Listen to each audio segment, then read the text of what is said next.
Ever since I was young, I've been obsessed with horror films and scary stories and whatnot. When I was 3, I would literally hide behind doors when I was in a room alone and practice my evil laugh. That's a true story, mind you. I would wait all year for Halloween since all the kids' channels ran the Halloween specials. I'd watch Cyber Chase and Fetch with Rough Ruffman and even Dragon Tales, and I would always record the specials on VHS tapes and loop them until the tapes ran out. Like, they would turn into dust. I have a lot of memories watching spooky stuff with my family, so I have a couple favorites listed down for you. Before I begin, I need to address that I've removed the obvious movies and shows here. No Beetlejuice, no Nightmare Before Christmas, no Halloween.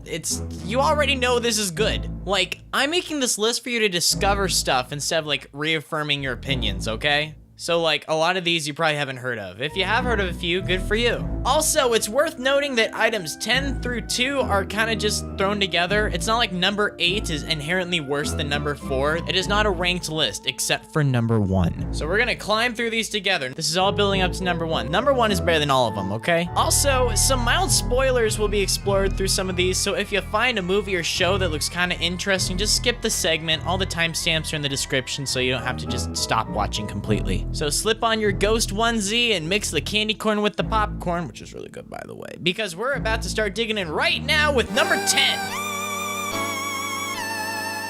In the 8th grade, I got foot surgery on Halloween, and it sucked. It was painful, it was bloody, and it was gross, and I pretty much cried the whole day because I was so mad that the day had been ripped away from me. I couldn't walk, I couldn't answer the front door or anything. I just stared out the window and watched all the other kids have a lot of fun. Some of my mom's friends lent us a DVD for The Frighteners, and we watched it, and it was probably the best part of that Halloween. For a movie to be so absurd, entertaining, and funny that it makes me laugh after being miserable for the whole day, I gotta give it props. I actually don't remember anything from it though, other than the fact that I enjoyed it when I was 14 years old. It has good audience ratings and bad critical reviews, so that's how you know it's a fun movie. I mean, Hook with Robin Williams had the exact same thing going on, and that movie was awesome. If you are ever immobile on a couch wallowing in your own pain and suffering, I would really recommend this one.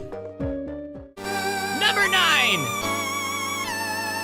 This movie just came out like a month or 2 ago as of the time of making this video, and I loved everything about it. The writing, the acting, the cinematography, the horrific violence against children. It was everything that I wanted it to be, being just true enough to the original to satisfy fans of the novels while still being accessible for new audiences. When I initially saw this movie, we saw it in D-box seats in the theater. That meant that the chairs rocked and moved, which was a totally different experience. Not only were the jump scares loud, they practically threw you around, adding a whole new level of suspense to the experience. Hopefully it'll be remembered as a classic someday. And quit lying to yourself, the 2017 version is worlds better than the 90s one.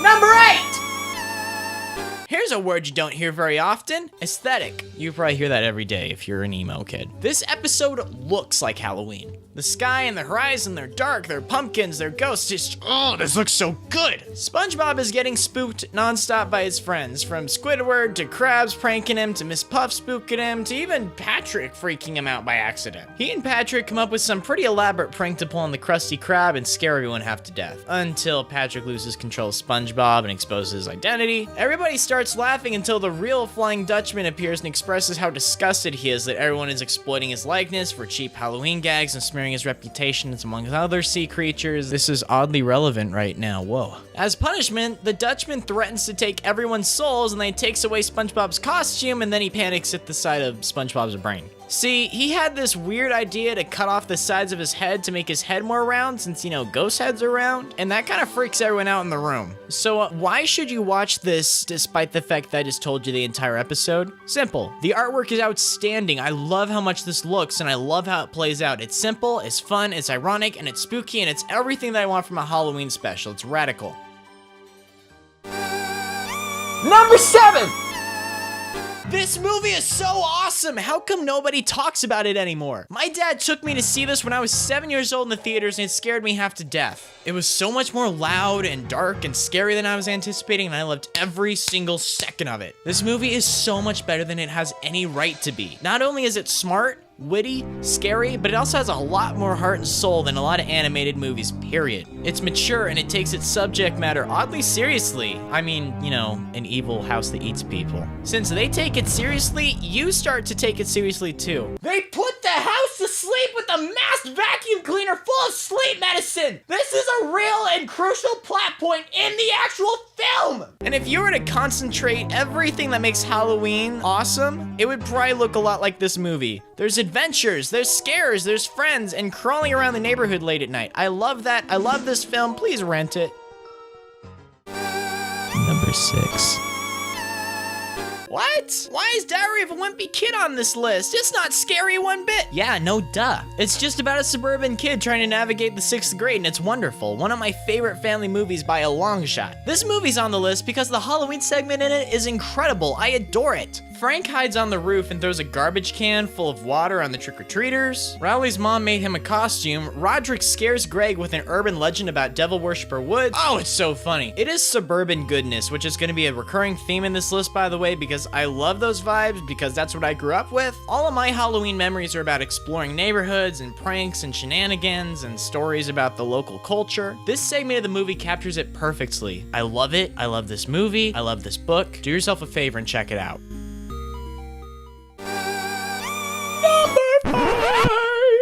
There's no way that's gonna make it in the final cut of the video. I love the Garfield TV specials. I love the Garfield and Friends series. This is not real Garfield, mind you. This is. Whenever I'm babysitting some kiddos, I bring over all of my Garfield DVDs, and I found myself laughing a lot harder than they do because these are still hilarious. They are worlds better than the comics. What's really cool about Garfield's Halloween Adventure is that it lives up to its name. It's divided into 3 segments. The first is about Garfield, the second is about Halloween shenanigans, and the final one feels like a legitimate adventure. Garfield's Halloween Adventure. Oh, I get it. Garfield wakes up on Halloween to discover that he can go trick-or-treating and score some candy. He throws together a pirate costume and takes on the neighborhood. When he decides to travel down the river and stop by some more houses, he and Odie lose their way and they end up being left behind on a cursed island. By the way, this old guy was like the scariest thing ever as a kid.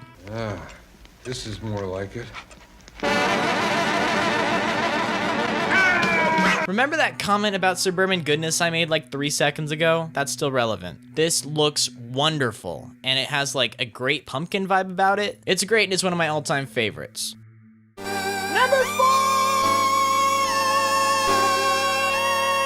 Do you remember Alvin and the Chipmunks? Not this, but this! This is real Alvin and the Chipmunks, and I love these. These were so much fun as a kid, and Alvin and the Chipmunks Meet the Wolfman was like my favorite Chipmunks movie. My favorite genre in film has to be called 80s Strange Invaders. I just made that up right now. Neighborhood kids band together in a small town and deal with an alien or a monster or some other villain. Movies like Goonies, Super 8, Stranger Things, Gremlins, The Monster Squad, E.T., Midnight Special, just, such good movies. It's like a weirdly specific classification, but like, it totally exists. These movies are a lot of fun because they remind me of being a kid again. And there's always an even mix of action, effects, and spooks too. I think that's why I enjoyed 2017's It so much. That counts as like an 80s Strange Invader movie, by the way. Alvin and the Chipmunks Meet the Wolfman is kind of like a Strange Invaders film in a way. It's packed to the brim with a lot of adventure, silly October vibes, and just, heck, it's so nostalgic. Like, the Wolfman moves next door, that's awesome. And now Theodore's a werewolf? What? Alright, so if he's like half human, half chipmunk, half werewolf, that's 150% what the heck, dude.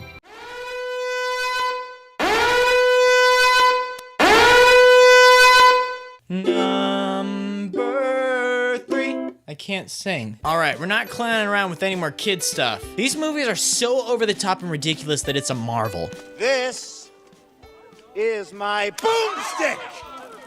You can find this in the sporting goods department. See, the first Evil Dead movie was an honest attempt at horror, and it came off being like really campy. Upon realizing how successful yet cheesy their movie was, the filmmakers just ran with the whole thing in Evil Dead 2. It is the best example of mixing horror and comedy. Let me just reiterate, the canon storyline drags the main character from a haunted cabin in the woods to an interdimensional medieval kingdom, and then to a supermarket to fight demons. I'll swallow your soul! Come get some. This movie is so good! The remake was a bit controversial because it didn't have any of the comedy elements that made the original so iconic. However, they went completely overboard with the graphic and disturbing effects. I thought it was an excellent homage to the originals and a super radical post-credit scene too, if you haven't ever seen that. My little brother considered himself like a horror movie expert until I showed him this movie and he tapped out. He could not handle it. Although he has since been able to finish it, so I mean, in case he's watching it. Ash vs. the Evil Dead, it's alright. It's not nearly as groovy as the originals. Seem to be in the minority with this. They're still fun to watch. I tore through the first season in like a day. It just felt too much like a cable horror series. I don't know, maybe it's just me. But if I ever have a friend staying the night, I always pull out the Evil Dead films on VHS. These are like a sleepover staple from my childhood, and I still rip them out every summer, and I love them. Hey, this is number 2, buddy.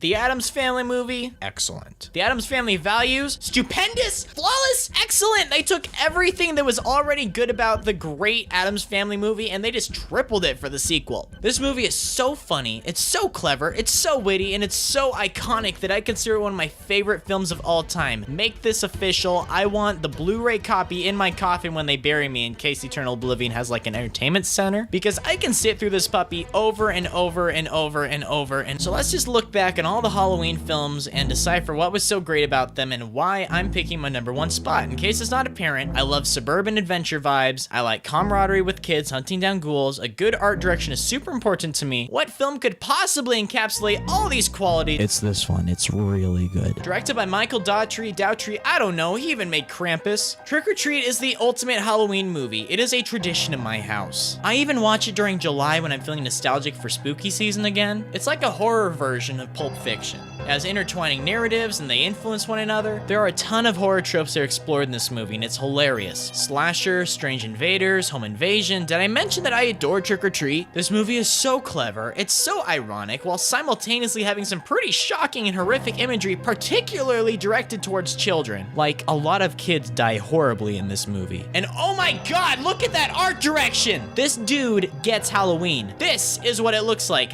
This is what it feels like. Everything is so spot on, and it's a perfect mix of lighthearted with evil. This movie has achieved cult status, and for a good reason. I love the lore, I love the characters, it is bragging for a massive fan base because it totally deserves it. Plus, the director himself is working on a sequel. Get on top of it, dude, I want more of this! Please watch this movie, do yourself a favor, have a party, buy some candy, watch this with your friends, maybe send me a picture of it on Twitter. Oh snap, transition to all the YouTubey stuff. On top of sending me a picture of your sick party on Twitter, maybe you should follow me there too. And you should probably subscribe on here, yo. I'm doing a lot of spooky, scary Halloween content all month. There may or may not be a super radical collaboration with the King and Queen of Losers coming up, so you should definitely get familiar with them before, you know, I drop the sick video this month. Wow, that was actually pretty brief. Thank you so much. Remain savory, cuties. I'll see you next week.